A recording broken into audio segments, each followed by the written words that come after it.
റബീഇലേക്കുള്ള ഒരു സഫർ ദിവസം 13. മുഹമ്മദ് നബി സല്ലല്ലാഹു അലൈഹി വസല്ലമ തങ്ങൾ പറഞ്ഞതാണെങ്കിൽ അത് സത്യമാണ്. മക്കയിൽ ഇസ്ലാമിൻ്റെ സന്ദേശം പതുക്കെ പടരുന്ന കാലം.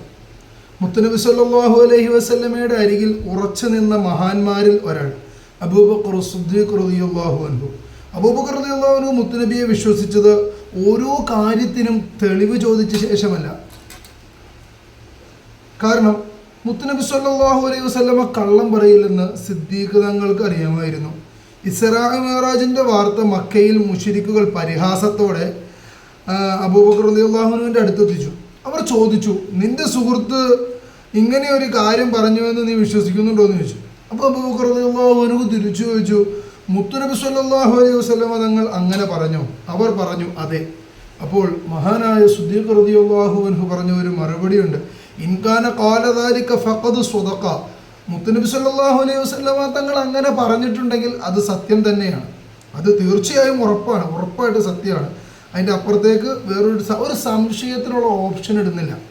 എന്നിട്ട് ഇവിടെയാണ് അസ്സുദ്ദീഖ് അഥവാ സത്യത്തെ പൂർണ്ണമായി സ്വീകരിക്കുന്നവൻ എന്ന വിശേഷണം അബൂബക്കർ റളിയല്ലാഹു അൻഹുവിൻ്റെ ജീവിതത്തിൽ കൂടുതൽ തെളിഞ്ഞത്. ഇതിന് സുനനുൽ കിബ്റൽ നിസായി ഹദീസ് 11277 ഇസ്രാ മിഅ്റാജിൻ്റെ സംഭവവുമായി ബന്ധപ്പെട്ട് പറയുന്ന ഹദീസിൽ നമുക്ക് കാണാൻ പറ്റും.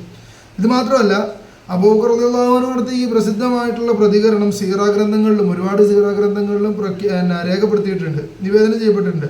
പക്ഷേ ഇവിടെ ഒരു മനോഹരമായ കാര്യമുണ്ട്. അബൂബക്കർ റളിയല്ലാഹു അൻഹു മുത്തുനബി സല്ലല്ലാഹു അലൈഹി വസല്ലമയെ വിശ്വസിച്ചത് മുത്തുനബിയുടെ വാക്കുകൾ കേട്ടതുകൊണ്ട് മാത്രമായിരുന്നില്ല. മക്കയിലെ ജനങ്ങൾ മുഴുവൻ നബി സല്ലല്ലാഹു അലൈഹി വസല്ലമയെ അൽ-അമീൻ എന്ന് വിളിച്ചിരുന്ന കാലം മുതൽ മുത്തുനബി സല്ലല്ലാഹു അലൈഹി വസല്ലമയുടെ സത്യസന്ധത അബൂബക്കർ റളിയല്ലാഹു അൻഹുവിന് അറിയാമായിരുന്നു. അതുകൊണ്ട് ലോകം സംശയിച്ചപ്പോൾ സിദ്ദീഖ് റളിയല്ലാഹു അൻഹു വിശ്വസിച്ചു. ലോകം പരിഹസിച്ചപ്പോൾ അബൂബക്കർ റളിയല്ലാഹു അൻഹു ഉറച്ചു നിന്നു. ഇന്നത്തെ പാഠം, വിശ്വാസം എന്നത് എല്ലാം മനസ്സിലാക്കിയ ശേഷം മാത്രം വിശ്വസിക്കുന്നതല്ല. സത്യസന്ധനായ ഒരാളുടെ വാക്കിൽ വിശ്വാസം വയ്ക്കുന്നതും വിശ്വാസത്തിൻ്റെ ഭാഗമാണ്. മുത്തുനബി സല്ലല്ലാഹു അലൈഹി വസല്ലമ തങ്ങളുടെ ആ നബി തങ്ങളെ സ്നേഹിക്കുന്നുവെങ്കിൽ നമ്മൾ എന്ത് ചെയ്യണം? മുത്തുനബി തങ്ങളുടെ വാക്കുകൾ നമ്മളുടെ ജീവിതത്തിൽ എത്രത്തോളം വിശ്വാസത്തോടെ സ്വീകരിക്കുന്നു എന്നതും ചിന്തിക്കേണ്ടതുണ്ട്. മുത്തുനബി സല്ലല്ലാഹു അലൈഹി വസല്ലമയുടെ സുന്നത്ത് എനിക്ക് സൗകര്യമുള്ളപ്പോൾ മാത്രം സ്വീകരിക്കേണ്ട ഒന്നല്ല. അല്ലെങ്കിൽ മുത്തുനബി തങ്ങളുടെ സുന്നത്ത് ആയതുകൊണ്ട് തന്നെ സ്നേഹത്തോടു കൂടി സ്വീകരിക്കുവാനുള്ള മനസ്സുണ്ടെങ്കിലേ അത് പരിപൂർണ സ്നേഹമാവുകയുള്ളൂ. അല്ലാഹുവേ, സിദ്ദീഖ് റളിയല്ലാഹു അൻഹുവിൻ്റെ ഉറച്ച ഈമാനിൽ നിന്നുള്ള ഒരു അംശമെങ്കിലും ഞങ്ങളുടെ ജീവിതത്തിൽ നീ നൽകണം അല്ലാഹ്. മുത്തുനബിയോടുള്ള സ്നേഹവും വിശ്വാസവും ഞങ്ങളുടെ ഹൃദയങ്ങളിൽ കൂടുതൽ ശക്തമാക്കി നൽകണം തമ്പുരാനെ എന്ന ദുആയാണ് ഇന്നത്തെ ഒരു ദിവസത്തെ ക്ലാസ്സിലൂടെ എനിക്ക് പറയാനുള്ളത്.